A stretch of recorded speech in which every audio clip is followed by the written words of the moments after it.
इस जलसे में शिरकत करने के लिए आए हुए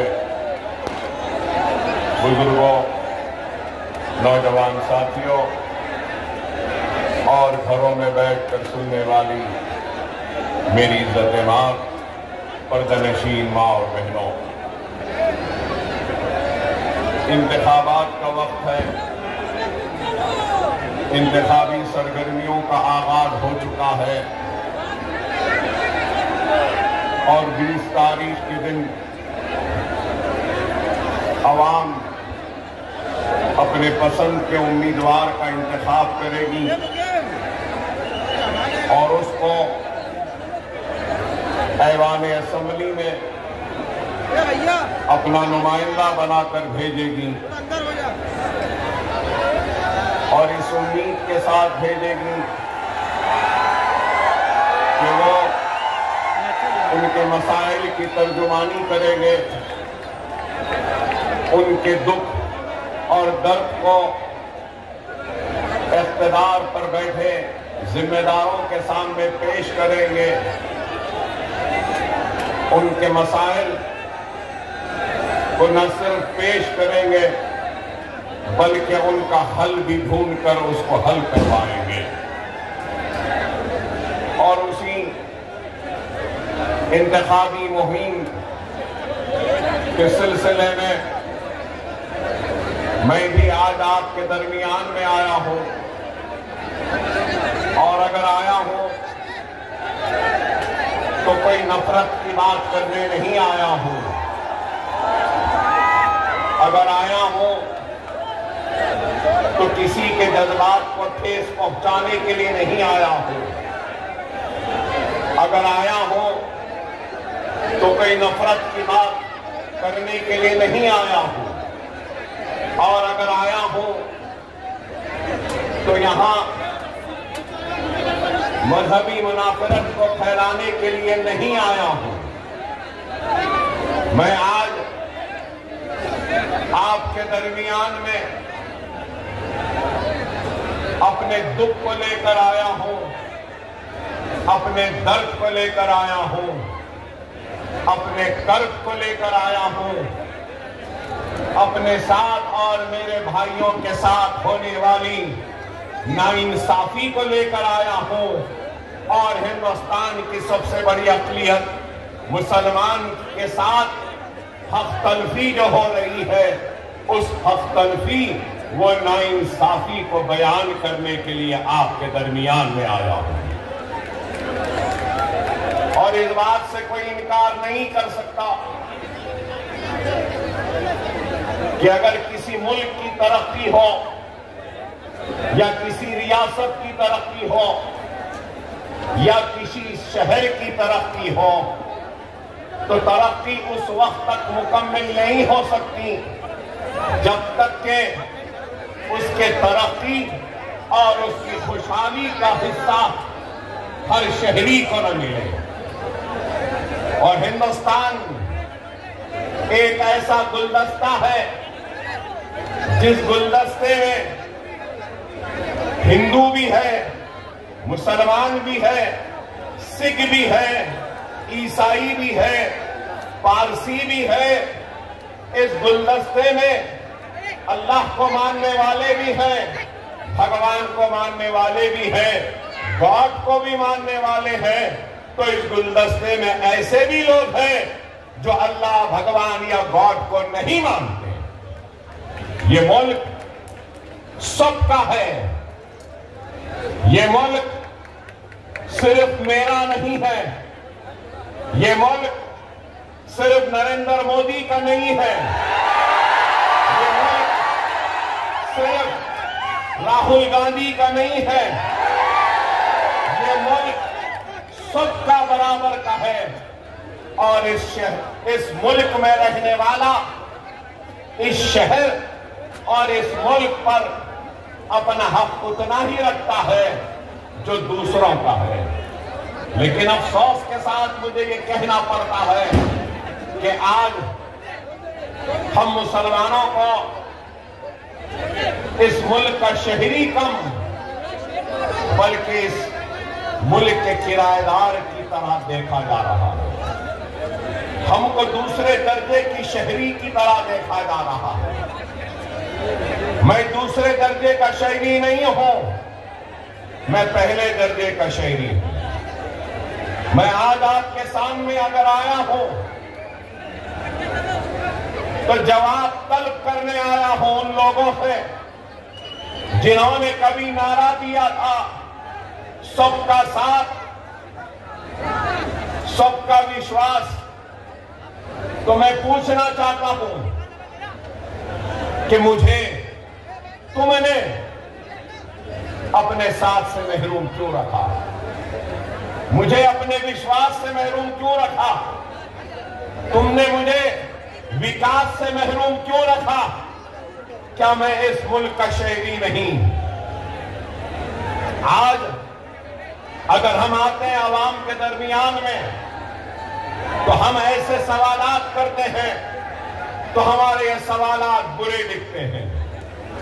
हिंदुस्तान का गरीब शहरी, चाहे वो हिंदू हो, मुसलमान हो, सिख हो, ईसाई हो या किसी भी मजहब से ताल्लुक रखने वाला हो, वो क्या चाहता है? इत्मीनान की सांस, इत्मीनान की नींद, 3 वक्त की रोटी नहीं तो 2 वक्त की रोटी, अपने बच्चों को पढ़ाने के लिए स्कूल, खेलने के लिए मैदान और फिर आगे पढ़ने के लिए कॉलेजेस और तालीम के बाद उस डिग्रियों के जरिए नौकरी चाहता है, खुशहाली चाहता है, तरक्की चाहता है। वही मैं भी चाहता हूं। मैं भी चाहता हूं कि मेरे घर महफूज रहे। मैं भी चाहता हूं कि मेरे बच्चों को पढ़ने के लिए स्कूल मिले। मैं भी चाहता हूं कि मेरे बच्चों को पढ़ने के लिए कॉलेजेस मिले। मैं भी चाहता हूं कि मेरे बच्चों को खेलने कूदने के लिए ग्राउंड्स मिले। मैं भी चाहता हूं कि अगर मेरे घर में मेरे बुजुर्ग बीमार हो तो इनके इलाज के लिए दवाखाने हो। मैं भी वही चाहता हूं कि जब डिग्रियां हासिल कर लूं तो मुझे नौकरियां दी जाएं। क्या ये चाहना कोई गुनाह है? क्या ये मुतालिबा करना क्या गलत है? लेकिन आज जब हम इन मुतालिबात को रखते हैं तो हमको इस मुल्क का दुश्मन कहा जाता है या फिर हमसे कहा जाता है कि ये भड़काऊ भाषण दे रहे हैं। मुझे आता ही आप बताइए, क्या इसमें कोई भड़काऊ बात है? 2 वक्त की रोटी मांगना क्या भड़काना है? क्या पढ़ने के लिए स्कूल का मुतालिबा करना क्या भड़काऊ है? क्या खेल कूद के लिए मैदानों का मुतालिबा करना क्या भड़काऊ है? क्या बीमारी के वक्त इलाज के लिए दवाखानों का मुतालिबा करना क्या भड़काऊ है? मैं आराम से अपने घर में रहना चाहता हूं, अपने बच्चों को पढ़ाना चाहता हूं और अपने मसाजिद में इबादत करना चाहता हूं। इस मुल्क के दस्तूर ने हर एक को इख्तियार दिया कि वो अपने मजहब पे कायम रह सकता है।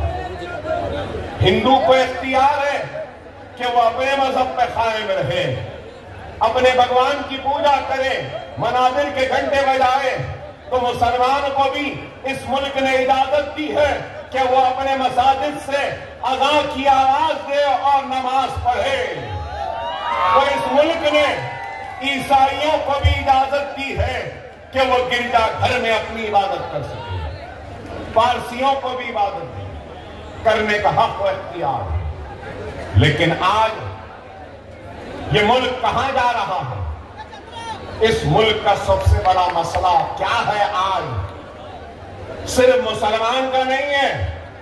मुसलमान अगर बोलता है तो समझते हैं कि मुसलमान की बात कर रहा है। नहीं, मैं मुसलमान की बात नहीं कर रहा हूं, मैं इस मुल्क की बात कर रहा हूं। इस मुल्क में रहने वाले हिंदू, मुस्लिम, सिख, ईसाई की बात कर रहा हूं। मैं हिंदुस्तानी की बात कर रहा हूं, मैं भारतीय की बात कर रहा हूं, मैं इंडियंस की बात कर रहा हूं कि सबसे बड़ा मसला है तो बेरोजगारी का है, दूसरा मसला है तो महंगाई का है, तीसरा मसला है तो इसका है कि पेट्रोल डीजल की कीमतें बढ़ रही हैं, चौथा मसला है कि हिंदुस्तान की बिगड़ती हुई मईशत का है, रुपये की गिरती हुई कदर का है, डॉलर बढ़ रहा है। लेकिन आज आप बताइए, न रोजी की फिक्र है, न रोटी की फिक्र है, न ही महंगाई को कम करने की फिक्र है, न किसानों को खुदकशी से रोकने की फिक्र है, न ही बीमारों के इलाज के लिए दवाखानों को बनाने की फिक्र है।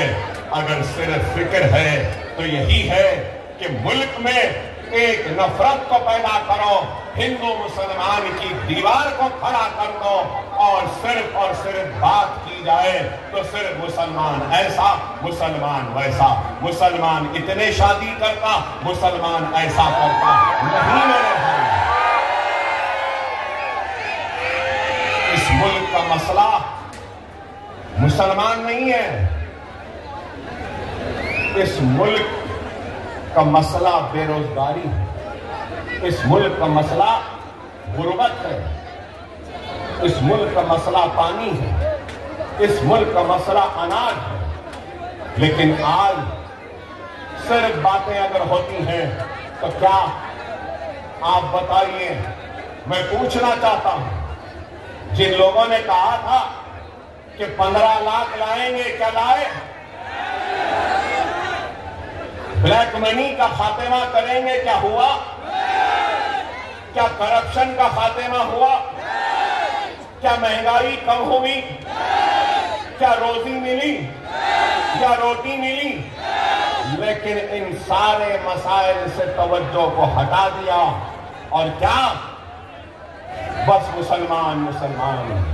अरे मुसलमान, मैं मुसलमान हूं, हाँ हूं, मुझे नाज है, मुझे नाज है मुसलमान होने पर, मैं मुसलमान होने पर शर्मिंदा नहीं हूं, मैं मुसलमान होने पर खाइफ भी नहीं हूं, और मैं ये फख्र से कह सकता हूं कि मैं हिंदुस्तानी भी हूं और मुझे हिंदुस्तानी होने का मैं इस मुल्क का वफादार था, हूं और रहूंगा। अल्लाह ना करे कि ऐसा वक्त आएगा कि मुल्क को जरूरत पड़ेगी हमारी, तो अल्लाह उसके रसूल की कसम सबसे पहले मुल्क के लिए अपनी जानों को, अपने सीनों को, गर्दनों को पेश करने वाला मुसलमान होगा, क्योंकि ये मुल्क हमारा है, हम इस मुल्क के शहरी हैं और दस्तूर ने हमको हक दिया। लेकिन आज इस मुल्क को ये कहां ले जा रहे हैं, किधर ले जा रहे हैं, आप बताइए। पार्लियामेंट में कानून आते हैं तो कौन सा कानून? तलाक सलासा। कानून आता है तो सीए एनआरसी। अब देखिए कानून आया तो वक्फ अमेंडमेंट। अरे आप बताओ मेरे भाई, क्या हिंदुस्तान का मसला मुसलमान है? नहीं है। लेकिन फिर भी आज ये लोग सिर्फ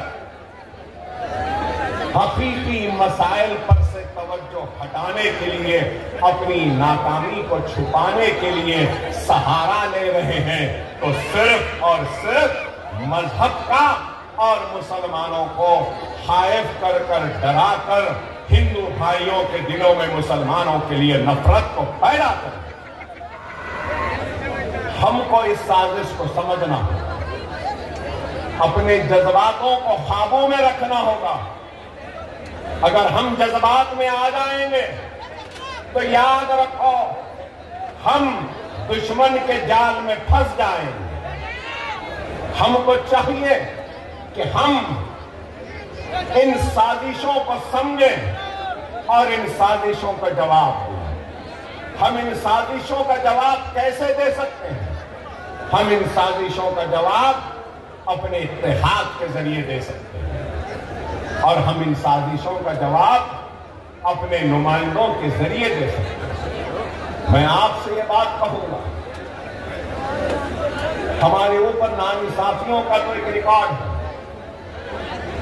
हक तलफी का रिकॉर्ड है, जुल्म का रिकॉर्ड है, लेकिन मैं ये बात कहूंगा कि दुनिया जानती है कि मैं जोरदार तकरीर कर सकता हूं, शानदार तकरीर कर सकता हूं, आपको अल्फाज और अपने खिताबत के सैलाब में बहा सकता हूं और इतनी जोरदार तकरीर करते जाऊंगा आपके आंखों से आंसू भी बहा सकता हूं, नारे तकबीर अल्लाहु अकबर की आवाज भी गुंजा सकता हूं, जज्बात में ला सकता हूं, लेकिन उसके बाद क्या होगा? मेरी आवाज और आपके जज्बात इन्हीं 4 गलियों में या इस शहर में दम तोड़ देंगी, लेकिन यही जज्बात, यही बेबाकी और यही बयानी अगर ऐवान असेंबली में होगी या ऐवान पार्लियामेंट में होगी तो इख्तियार न सिर्फ सुनने में मजबूर होगा, वो आवाज जो अगर यहां गूंजेगी तो यहां दम तोड़ देगी, लेकिन असेंबली में पार्लियामेंट में गूंजेगी तो सारे हिंदुस्तान को सुनाई देगी। नहीं सारे हिंदुस्तान बल्कि सारी दुनिया को सुनने पे मजबूर करेगी। इसलिए हमारी आवाज का ऐवानों में जाना जरूरी है, ऐवानों में पहुंचना जरूरी है। अगर हमारी आवाज ऐवान पार्लियामेंट या ऐवान असेंबली में नहीं होगी तो फिर क्या फायदा बताओ? हमारी आवाज अगर पार्लियामेंट में गूंजेगी, असेंबली में गूंजेगी तो हम अपने मसाइल को रख सकते हैं। यही है जमहूरियत का जश्न जो आज आप और हम मनाने के लिए है, तो बड़े ही सोच के साथ, समझदारी के साथ, दूरअंदेशी के साथ हमको अपने वोट का इस्तेमाल करना है। आज मुसलमान है, सारी दुनिया में मुसलमान है, सारी दुनिया में हिंदू है, सारी दुनिया में ईसाई है, पारसी है, मगर मैं ये बात कहूंगा कि आज मुसलमान के पास दौलत है, कहीं पर पेट्रोल की दौलत है तो कहीं पर सोने की दौलत है तो कहीं पर गैस की दौलत है।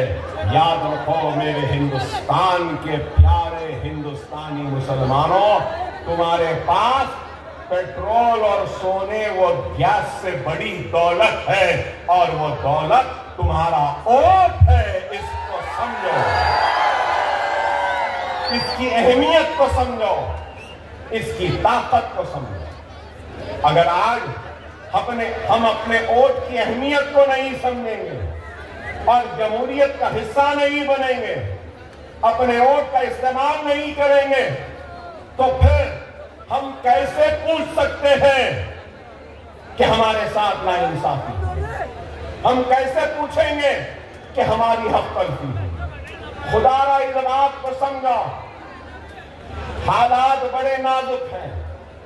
आज मैं मजलिस इत्तेहाद अल मुस्लिमीन के जिम्मेदार की हैसियत से आपके सामने हूं, तो मैं बताना चाहता हूं मजलिस इत्तेहाद अल मुस्लिमीन क्या है। मजलिस इत्तेहाद अल मुस्लिमीन हैदराबाद, तेलंगाना व आंध्रा के मुसलमानों के दिलों को फतेह करने में कामयाब हुई। तो क्यों हुई? क्या सिर्फ जज्बाती तकारीर से हुई या सिर्फ नारों से हुई? नहीं मेरे भाई, 70 बरस की जहद मुसलसिल का नतीजा है कि आज हमने हुकूमतों को मजबूर किया हमारे मसाइल को न सिर्फ सुनने के लिए बल्कि उनको हल करने के लिए। आज आप खुद गौर करो कि आज मैंने कहा आपसे कि एक गरीब क्या चाहता है, एक इंसान क्या चाहता है? स्कूल, ग्राउंड, खेलने के लिए कॉलेजेस। अरे आज अल्हम्दुलिल्लाह मजलिस इत्तेहाद अल मुस्लिमीन का खुद का अपना मेडिकल कॉलेज है, मजलिस का खुद का अपना इंजीनियरिंग कॉलेज है, मजलिस का खुद का अपना MBA कॉलेज है, मजलिस का खुद का अपना MCA कॉलेज है, मजलिस का खुद का अपना फार्मेसी कॉलेज है, मजलिस का खुद का अपना आर्किटेक्चरल कॉलेज है, मजलिस का खुद का अपना नर्सिंग कॉलेज है, मजलिस का खुद का अपना 1-2 बिस्तर का दवाखाना है, मजलिस का खुद का अपना 1500 बिस्तर का दवाखाना है, मजलिस का खुद के अपने स्कूल हैं, मजलिस के खुद के अपने बैंक। आप बताओ ये काम कैसे हुआ? कैसे हुआ बताओ? आप बोलेंगे कि मजलिस सिर्फ जज्बाती बातें करती है। नहीं, हमने काम किया। और मैं कहना चाहता हूं कि हिंदुस्तान का वन ऑफ द बेस्ट नहीं तो कम से कम अच्छे कैंपसेस में अगर कोई है तो वो हमारा मजलिस का Deccan college of medical sciences का कैंपस है। इतना है। और आपको ये भी बताता चलो कि हमारे दवाखानों में जनरल वार्ड फ्री है, हमारे दवाखानों में नॉर्मल डिलीवरी फ्री है, हमारे दवाखानों में LACS मतलब कि अगर ऑपरेशन से बच्चा होता है तो सिर्फ 6,000 रुपये में होता है, हमारे पास डायलिसिस 500 रुपये में होता है, हमारे पास CT स्कैन 500 रुपये में होता है। और मैं अपनी जात से लोग हैरत करेंगे कि हिंदुस्तान में कोई लीडर नहीं होगा।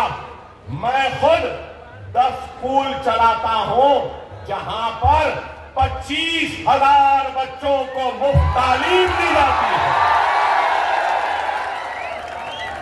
न सिर्फ ये, मेरे स्कूल में 10th की फ्री कोचिंग, PUC इंटरमीडिएट की फ्री कोचिंग, नीट की फ्री कोचिंग, नाटा की फ्री कोचिंग, लॉ सेट की फ्री कोचिंग, इंजीनियरिंग की फ्री कोचिंग।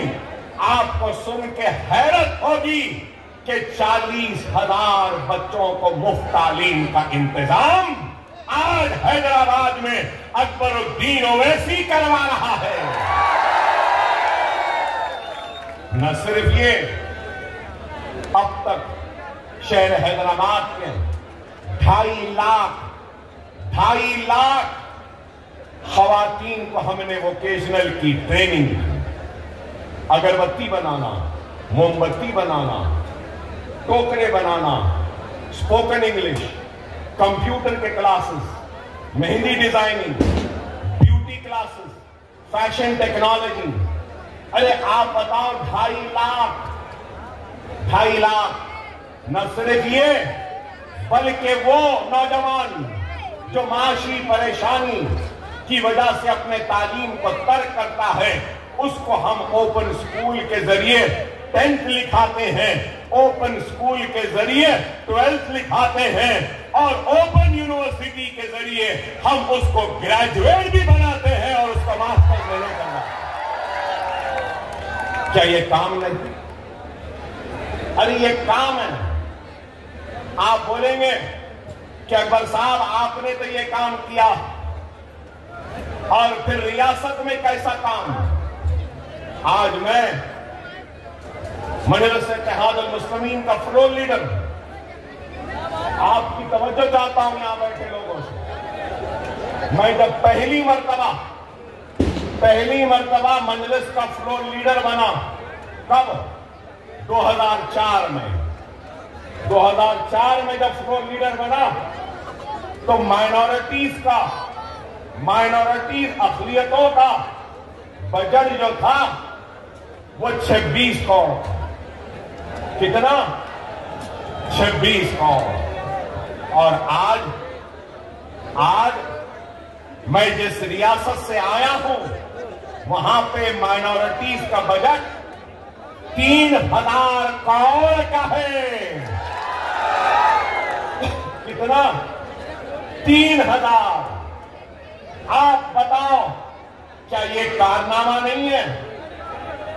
आप यहां नौजवान खड़े हैं, हमारी रियासत में कोई भी नौजवान डॉक्टर बनना चाहे, इंजीनियर बनना चाहे, लॉयर बनना चाहे, एमबीए मास्टर्स करना चाहे या एमसीए करना चाहे या जो फार्मेसी करना चाहे या आर्किटेक्चर करना चाहे, वो सिर्फ इम्तिहान को क्वालिफाई कर ले और हुकूमत उसकी पूरी फीस देती है।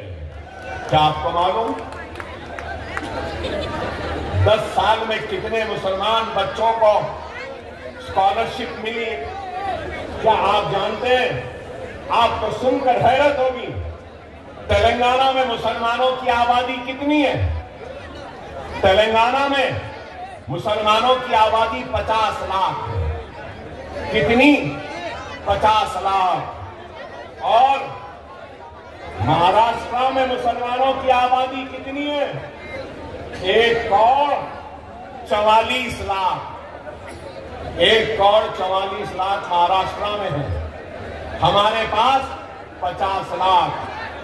आपको सुन के हैरत होगी, 10 साल में, सिर्फ 10 साल में 28 लाख मुसलमान बच्चों की स्कॉलरशिप हुकूमत ने अदा की है। 28 लाख। गौर करो, 3000 बच्चे ओवरसीज स्कॉलरशिप के जरिए London, America, Canada, New Zealand, Australia में जाते हैं और हुकूमत उनको 20 लाख रुपया देती है। कितना?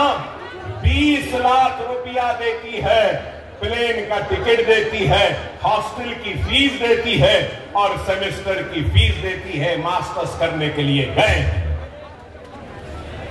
न सिर्फ ये, मजलिस की नुमाइंदगी पर शादी मुबारक एक स्कीम का आगाज हुआ। आपको मालूम, अब तक 3 लाख मुस्लिम बच्चियों की शादियां हुई हैं। 1 लाख चिल्लर रुपया, 1,01,000 दिया जाता है। 3 लाख बच्चियों की शादियां हुई हैं। शादी मुबारक। क्या ये काम नहीं? अरे हमने काम किया। अरे आज आप बताओ। और फिर मैंने आपसे कहा कि 1,44 लाख मुसलमानों की आबादी महाराष्ट्र में, तेलंगाना में 50 लाख। महाराष्ट्र का बजट, अगर मैं गलत हूं तो मुफ्ती साहब मुझे टोक सकते हैं, महाराष्ट्र का बजट, मुकम्मल बजट 6,12,000 करोड़ का 6.12 लाख करोड़ का बजट है। मैं आपसे बताना चाहता हूं, तेलंगाना का बजट सिर्फ 2,91,000 और फिर माइनॉरिटी वेलफेयर का बजट महाराष्ट्र में कितना है? आपको सुन के हैरत होगी, 928 करोड़। और तेलंगाना में माइनॉरिटीज का बजट 3,003 करोड़ रुपए है। आप बताओ, 6 लाख करोड़ का बजट है, 1,000 करोड़ भी हमारा हिस्सा नहीं। तो क्या ये नाइंसाफी नहीं तो क्या इंसाफ है? आप बताओ। न सिर्फ ये, पोस्ट मैट्रिक स्कॉलरशिप के लिए महाराष्ट्र में सिर्फ 120 करोड़। महाराष्ट्र में पोस्ट मैट्रिक स्कॉलरशिप के लिए 120 और हमारी रियासत तेलंगाना में 420 करोड़। और वक्फ बोर्ड को जो ग्रांट दी जाती है महाराष्ट्र में 10 करोड़। तेलंगाना में जो ग्रांट दी जाती है वक्फ बोर्ड को वो 120 करोड़।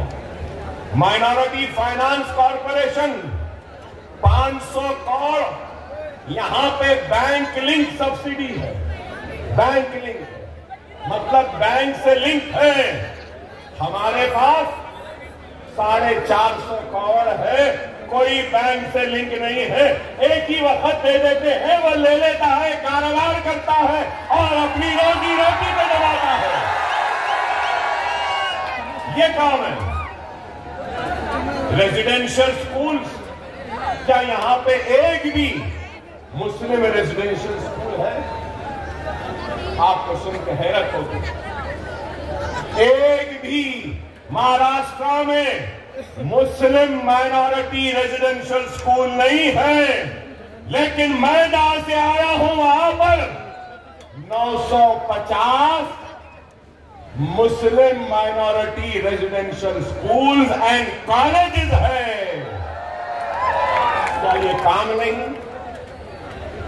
आप बताइए, उर्दू एकेडमी, मुफ्ती साहब आप खोलकर देखिए, यहाँ नौजवान है, यहाँ प्रेस वाले भी हैं।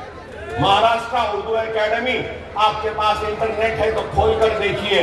नाम तो उर्दू एकेडमी है, लेकिन उर्दू एकेडमी उर्दू में नहीं है, मराठी में है लिखा हुआ।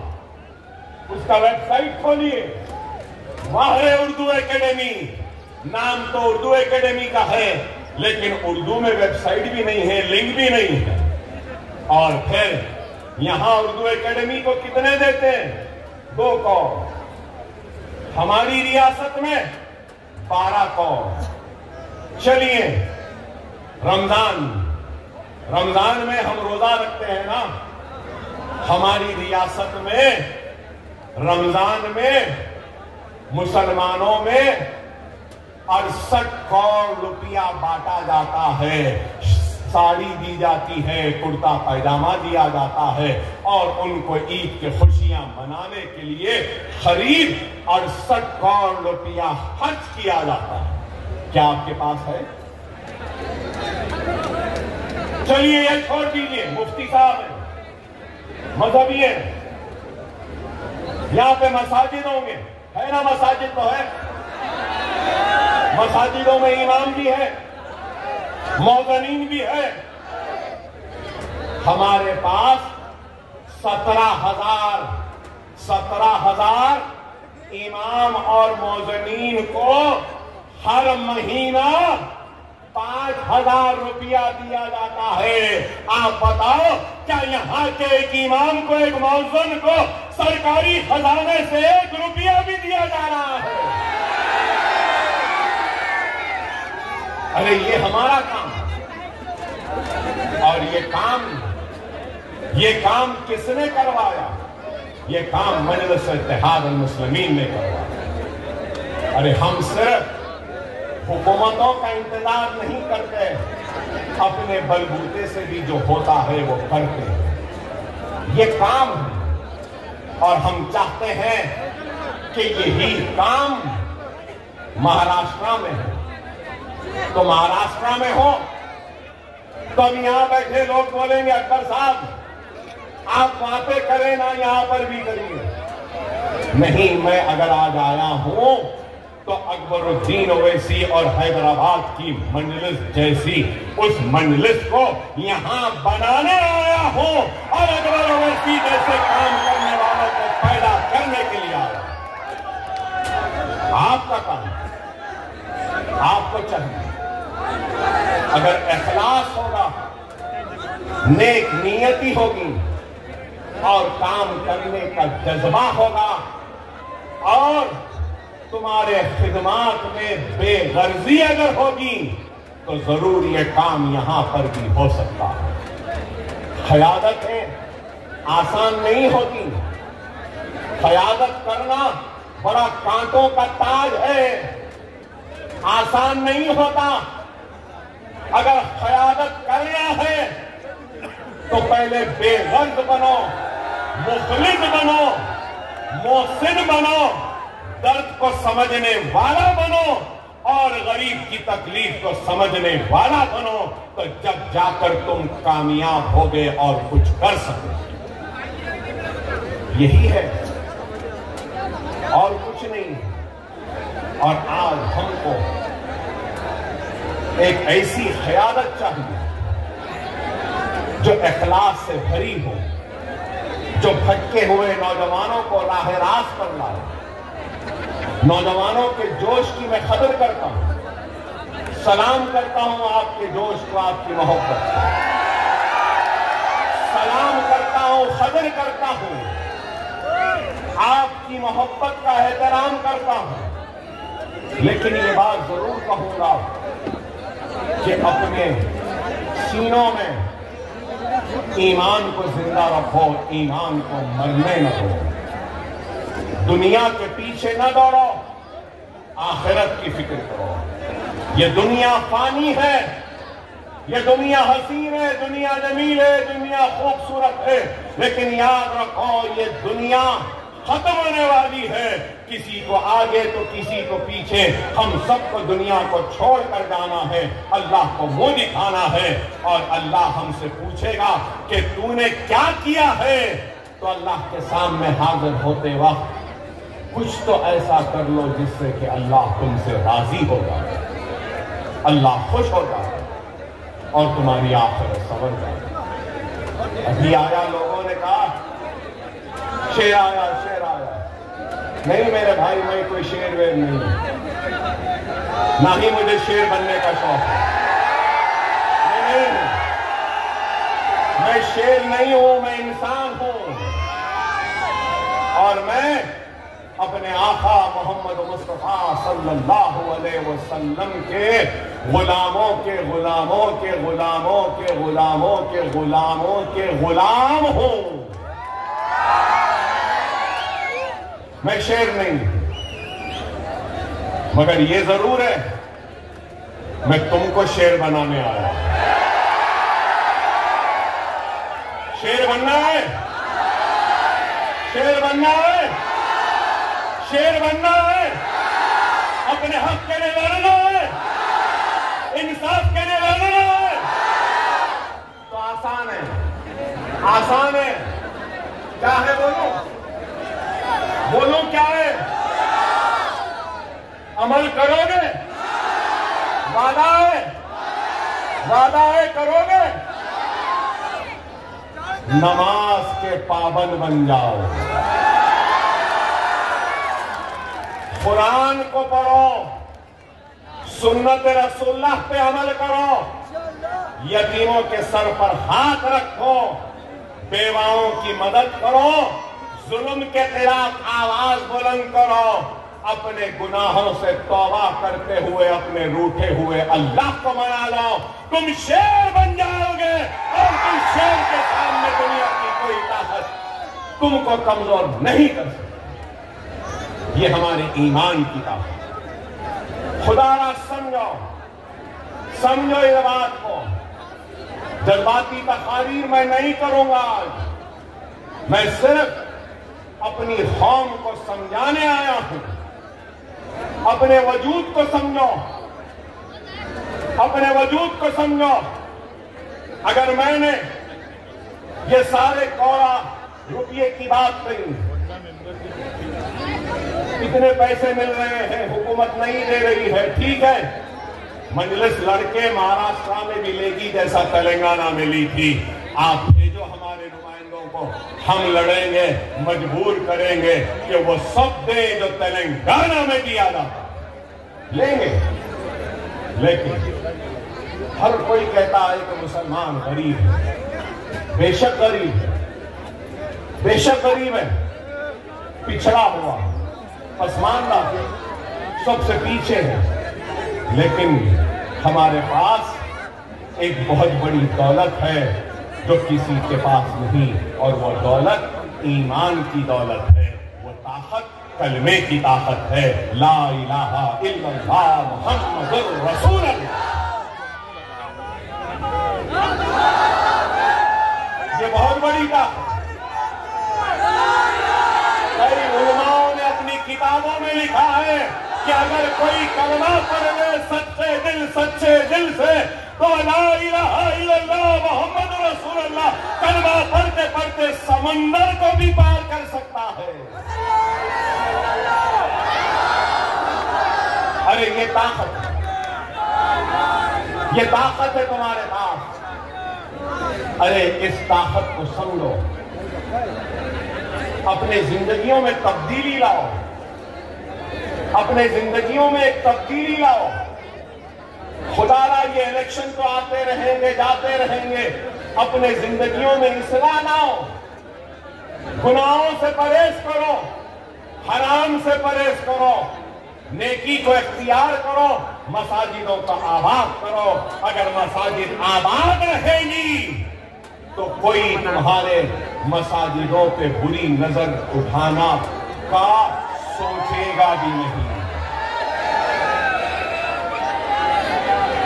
हम बेनमाजी हो गए, मसाजिदें वीरान हो गई और दुश्मन की नजरें पड़ने लगी। खुदारा इन बातों को सुनिए। आज मुल्क के हालात क्या हैं मुझसे बेहतर आप जानो। मुल्क कहां जा रहा, किधर जा रहा, आप बताइए। औकाफ वक्त अमेंडमेंट बिल आया, क्या है, गुमराह किया जा रहा। आज सारी तवज्जो कहां है, सारी तवज्जो वक्त बिल पर है। सब लोग उसी पे लगे। मुसलमानों के औकाफ की जमीन इतनी, मुसलमानों की ऐसी, मुसलमानों की वैसी। अरे हमारे वक्त की जमीन हमारी है, हमारे आबा व अजदाद, हमारे बड़ों ने, हमारे बुजुर्गों ने वक्त किया एक मकसद के लिए, वक्त किया है तो यतीमों के लिए, यसीरों के लिए वक्त किया है, बेवाओं के लिए वक्त किया है, बीमारों के इलाज के लिए वक्त किया है, तो तालीम के लिए, भाई मकासद के लिए किया है। लेकिन आज इनको फिक्र है तो वो जमीन छीन ले।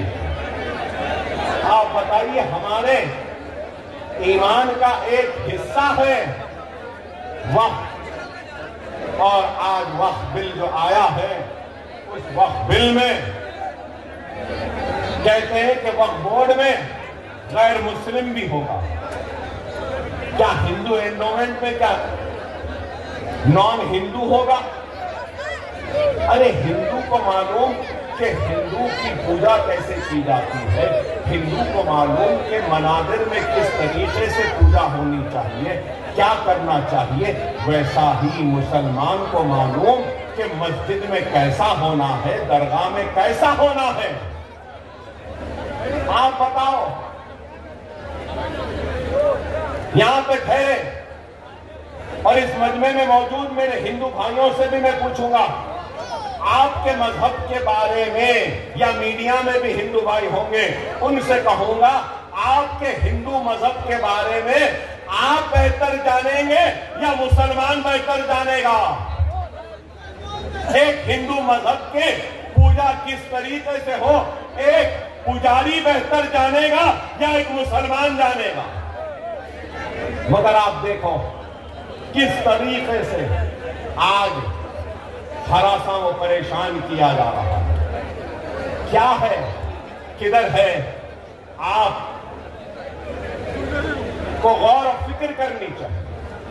अब मैं आया, जैसे आते ही पुलिस वालों ने मुझे एक नोटिस दे दी, कहा कि अव्वल साहब आप इस पे दस्तखत कर दें। चलिए मैं कर देता हूं कि आप शहर की पुरअमन फिजा को नहीं बिगाड़ेंगे। क्या अब तक मैंने कोई ऐसी बात कही जिससे कि शहर का अमन मुतासिर? ठीक है, दे दिए, ले लिया। ये कानून के मुहाफिजीन हैं, मैं कानून बनाने वाला हूं। तो कानून का एहतराम करना मेरी जिम्मेदारी, कानून का इतलाक करना इनकी जिम्मेदारी। इन्होंने इनकी जिम्मेदारी निभाई, मैं अपनी जिम्मेदारी निभा रहा हूं। लेकिन मैं ठहर कर सवाल तो कर सकता हूं ना। रसूलुल्लाह सल्लल्लाहु अलैहि वसल्लम की शान में एक शख्स ने मुसलसिल गुस्ताखी की, मुसलसिल हमारे दिलों को ठेस पहुंचाई, हमारे आका के का गुस्ताखियों का सिलसिला जारी रखा और उस शख्स पर आज तक भी उस शख्स की ना गिरफ्तारी हुई, ना वो जेल में गया, ना उसको पुलिस पकड़ी। मगर मैं मुसलमान मालेगांव को आया तो नोटिस मिल गया। क्या ये इंसाफ है? क्या ये इंसाफ है? अरे इंसाफ का तकाजा है कि हर वो शख्स जो मजहबी मुनाफरत फैलाता है और हिंदू मुसलमान के बीच में तफरीका डालता है, उनको बांटता है, उनको लड़ाता है, हुकूमत को और पुलिस को चाहिए कि ऐसे लोगों को गिरफ्तार करे और जेल में डाल दे, ताकि हिंदू और मुसलमानों के बीच में कोई दीवार न पैदा हो।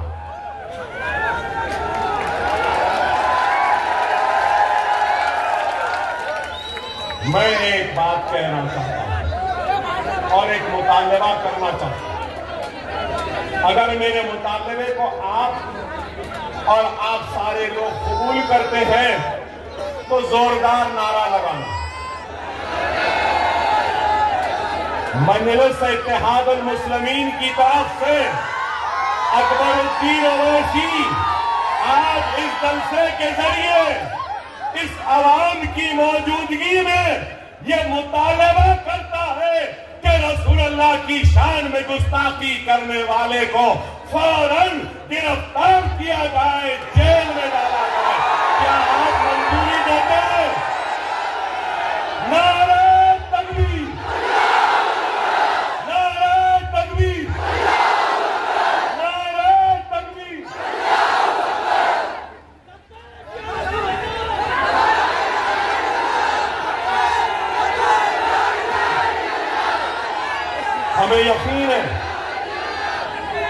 हमें यकीन है कि मुल्क का कानून जरूर रसूलुल्लाह की शान में गुस्ताखी करने वाले को पकड़ेगा।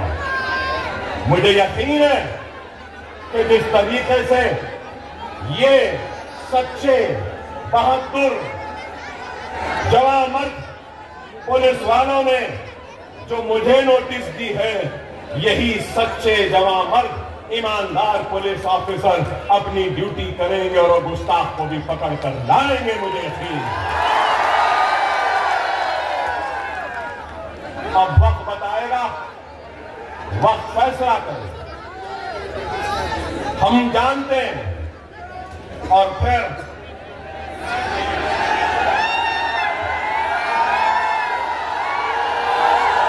आप बताइए कि उत्तर प्रदेश के वजीर आला, उत्तर प्रदेश के चीफ मिनिस्टर ने एक बयान दिया और बयान में कहा बटोगे तो कटोगे।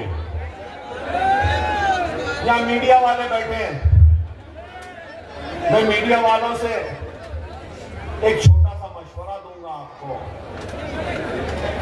जरा योगी साहब से पूछिए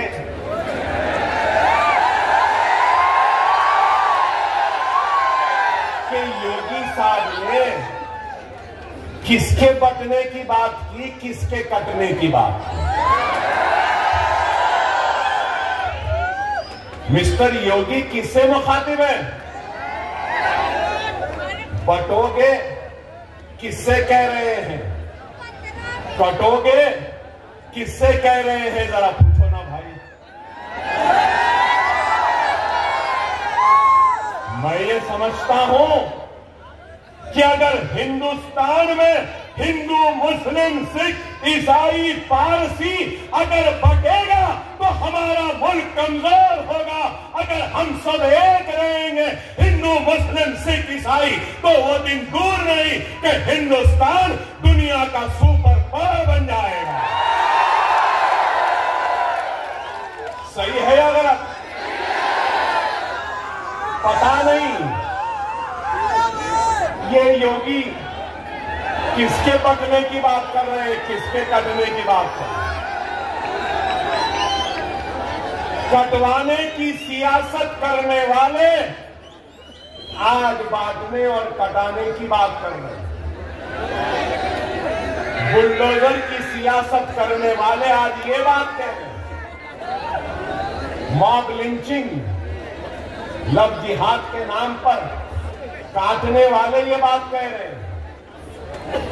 और यही लोग हैं जो मुल्क को कमजोर कर रहे हैं।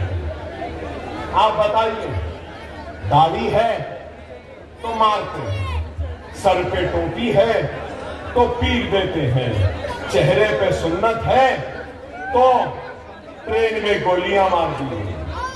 क्या सजा है, क्या है गुनाह? सर पे टोपी है, चेहरे पे सुन्नत, गोश है तो नई बीफ है, कह दिए मार दी। Mob lynching. अरे आप बताओ, घर वापसी के नाम पर अब वक्फ एक्ट है, तो आप गौर करो मेरे भाई, ये सब चीजें क्या हैं। मैं आज इस जलसे से न सिर्फ मुसलमानों से बल्कि मेरे हिंदू भाइयों से अपील करूंगा कि खुदारा ये मोदी योगी के बातों में ना गाओ, इस मुल्क को कमजोर होने मत दो। ये मजहब और नफरत की सियासत से एतराज करो और तरक्की के सियासत को थमा लो। आओ हम और तुम मिलकर इस मुल्क को आगे बढ़ाओ। लेकिन आज क्या हो रहा है बताइए। मैं आपसे यही अपील करने आया हूं कि खुदारा समझो हालात क्या हैं, हालात क्या हैं। आज आप महाराष्ट्र की सियासत को देखिए, महाराष्ट्र की सियासत को देखिए कि क्या है। मैं हमारे पुलिस ऑफिसर से रिक्वेस्ट करूंगा, प्लीज, डिस्टर्बेंस हो रहा है साहब, 10 मिनट है, मुझे बोलने दीजिए प्लीज।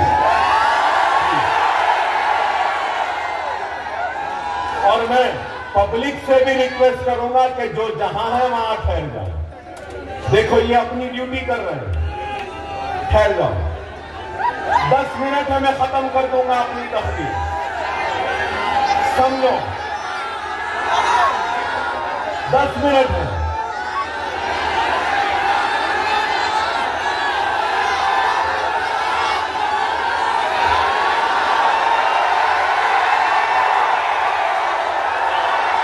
मैं समझ गया आप क्या बोल रहे हैं, मैं समझ गया आप क्या कह रहे हैं। इंशाअल्लाह फिर आऊंगा और फिर उस पर भी बात करूंगा। मगर मैं आपसे ये बात कहना चाह रहा था कि आप देखिए कि कितनी पार्टियां हैं। आज से 5 वर्ष पहले बीजेपी थी, शिवसेना थे, दोनों मिलकर इलेक्शन लड़े। कांग्रेस थी, एनसीपी थी, समाजवादी भी थी, मजलिस भी थी। और आज एनसीपी के 2, शिवसेना के 2, और उसके बाद में कांग्रेस की है, उसके बाद सब है। इलेक्शन से पहले मिस्टर मोदी और मिस्टर उद्धव ठाकरे मिलकर इलेक्शन लड़े ना। इलेक्शन के बाद मिस्टर ठाकरे अलग हो गए, मिस्टर मोदी अलग हो गए, और मिस्टर ठाकरे मिस्टर पवार से मिल ली, और मिस्टर ठाकरे उसके बाद में फिर मिस्टर राहुल गांधी से भी मिल लिए ना। एक सियासी जमात आती है तो उसकी एक आइडियोलॉजी होती है, एक उसकी सोच होती है, फिक्र होती है। ठीक है, मैं आइडियोलॉजी से इत्तेफाक नहीं करता। किसी की हिंदुत्व की आइडियोलॉजी, किसी की सोशलिज्म की आइडियोलॉजी, किसी की सेकुलरिज्म की आइडियोलॉजी, किसी की कैपिटलिज्म की आइडियोलॉजी। क्या इस बात से कोई इनकार कर सकते हैं कि बाल ठाकरे, उद्धव ठाकरे और शिवसेना की आइडियोलॉजी हिंदुत्व की है या नहीं? मीडिया वालों से भी पूछूंगा, है ना? ठीक है भाई, वो उनकी आइडियोलॉजी है। कांग्रेस की आइडियोलॉजी क्या? सेक्युलरिज्म बोलते हैं, अंदर से तो कुछ और उनकी आइडियोलॉजी। तो अब सवाल ये है कि हिंदुत्व आइडियोलॉजी आज सेक्युलर आइडियोलॉजी के साथ, तो उद्धव ठाकरे ने राहुल, प्रियंका, सोनिया गांधी और मल्लिकार्जुन खड़गे और पूरे कांग्रेसियों को क्या हिंदुत्व की आइडियोलॉजी का सबक पढ़ाने में कामयाब हो गए? और गांधीयों ने हिंदुत्व की आइडियोलॉजी को कबूल कर लिया कि उद्धव ठाकरे से हाथ मिला दिया। जवाब है? कोई जवाब है? नहीं है। मिस्टर मोदी हिंदुत्व के चैंपियन, मिस्टर योगी हिंदुत्व, खैर उनकी आइडियोलॉजी, मुबारक उनको। और मिस्टर मोदी ने क्या कहा? ना खाऊंगा ना खाने दूंगा, 15 लाख वापस लाऊंगा, करप्शन का खात्मा करूंगा, डिमोनेटाइजेशन। अरे वाह, क्या बातें थे मिस्टर मोदी के कि अजीत पवार शरद पवार को छोड़ दिए और करप्शन से ये मिस्टर मोदी योगी हाथ मिला लिए। गया नहीं। अब आप देखो क्या है। और फिर गारंटीज का वक्त आ गया। कोई 5 गारंटी, कोई 6 गारंटी। कांग्रेस शायद आज ऐलान करने वाली थी उनका मैनिफेस्टो। हमारे रियासत में भी कई गारंटीज दिए। ऐसी गारंटी है कि बोलते ना वो नाना की दुकान पे मामू की फातिया, ये दे देंगे, वो दे देंगे, ये दे देंगे। बहरहाल वो गारंटियां पूरे नहीं हुए। अब ये गारंटी कौन लेगा इलेक्शन के बाद? क्या पवार ठाकरे के साथ रहेंगे या शिंदे के साथ जाएंगे? ये गारंटी कौन लेगा? क्या शिंदे पवार के साथ रहेंगे या फिर गांधीयों के साथ चले जाएंगे? गांधी क्या गारंटी लेंगे कि वो बीजेपी के साथ नहीं जाएंगे? अरे ये इसकी सियासत में, महाराष्ट्र की सियासत में ना कोई आइडियोलॉजी रही, ना कोई उसूल रहे, ना कोई अक़दार रहे, कुछ नहीं रही। सिर्फ इख्तिदार की कुर्सी होना है। याद रखो, हमारा कोई नहीं है, सिर्फ हम वोट बैंक की तरह इस्तेमाल करते हैं। हमारे पास अपनी आवाज नहीं थी, अपनी जमात नहीं थी। अब आपकी जमात मजलिस है, जिसकी आइडियोलॉजी है आपकी खिदमत, आपकी आवाज, आपकी इज्जत, आपका वफार, आपकी शरीयत की इबादत, आपके औकाफ की हिफाजत, आपके हक की लड़ाई लड़ना। दोबारा मेरी बात को समझो। महाराष्ट्र सियासी मेस में है। मेस कौन? पॉलिटिकल मेस है। ये सुनहरी वक्त है। यहाँ पे कई किसान होंगे। एक वक्त बीज बोने का होता, दूसरा वक्त फसल को तैयार करने का होता, तीसरा वक्त फसल तैयार होती है, चौथा वक्त फसल को काटने का होता है। याद रखो मेरे प्यारे भाइयों, ये फसल बोने का वक्त नहीं है, फसल काटने का वक्त है। समझो मेरी इस बात को। अगर मजलिस के 5 या 7 एमएलए आ गए ना 16 में से, तो मेरी स्पेशल गोई को याद रख लो, तुम्हारी और हमारी के मर्जी के बगैर कोई तख्त पे नहीं बैठ सकता। हम बादशाहगर होंगे और जब हम बोलेंगे कि क्या दे रहे, बच्चों को स्कॉलरशिप दो, यहां पे पावर लूम को मजबूत करो। अपेरल पार्क अमरावती में आया, अपेरल पार्क को मालेगांव में लेकर आओ, हम करेंगे। यहाँ की समझ को उजड़ने से बचाओ, यहाँ के बच्चों के मुस्तकबिल के लिए लड़ेंगे और हम कहेंगे हमको ये होना, ये होना, ये होना, ये होना। जो हमको देगा हम कहेंगे बैठ जा हमारे सख्त है, हमारे जूतियों की तुफैल में बैठ। हमारा वो मौका खुदारा समझो। अव्वलीन हमारी जिम्मेदारी क्या है? सबसे पहली जिम्मेदारी है बीजेपी, शिंदे, अजीत पवार को शिकस्त देना। देंगे ना? चाय वाले को हराएंगे ना? वो योगी को हराएंगे ना? वो करप्ट अजीत पवार को हराएंगे ना? वो शिंदे को हराएंगे ना?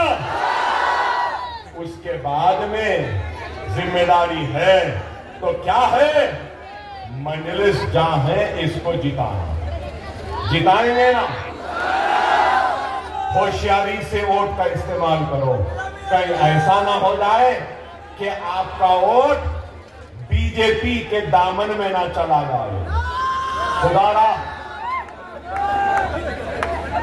खुदारा अपने वोट का सही इस्तेमाल करो। अभी 2 मिनट है, 2 मिनट है। अपने वोट का सही इस्तेमाल करो।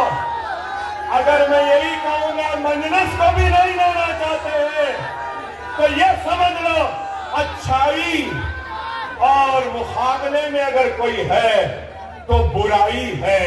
अपने वोट को अच्छाई के लिए इस्तेमाल करो, अपने वोट को खुशहाली के लिए इस्तेमाल करो, अपने वोट को नशा मुक्त मालेगांव बनाने के लिए इस्तेमाल करो, अपने वोट को जालिमों के खिलाफ इस्तेमाल करो, अपने वोट को उन लोगों के हक में इस्तेमाल करो जो आपकी आवाज बनते हैं। अकबरुद्दीन ओवैसी आपका था, आपका है, आपका रहेगा। वादा किया था स्कूल बनाऊंगा, इंशाअल्लाह ताला स्कूल जरूर बना।